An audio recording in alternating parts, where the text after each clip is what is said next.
جب اسلام قبول کر لیا تو اس سے پہلے تمام مسلمان چھپ کے عبادت کرتے تھے. جب سیدنا فاروق اعظم نے اسلام قبول کیا، عرض کیا یا رسول اللہ صلی اللہ علیہ وسلم کیا ہم سچے نہیں ہیں؟ کیا ہم سچے نہیں ہیں؟ کیوں نہیں عمر سچے ہیں؟ تو یا رسول اللہ پھر چھپ چھپ کے عبادت کیوں کرتے ہیں؟ اللہ اللہ اللہ اللہ، پھر چھپ چھپ کے کیوں کرتے ہیں؟ آئیے صحن کعبہ میں چلتے ہیں.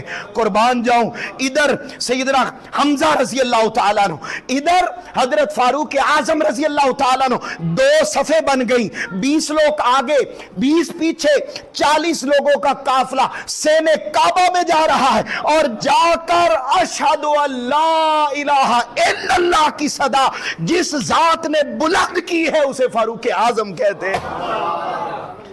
وہاں کی جا کے فرمایا انت فاروق.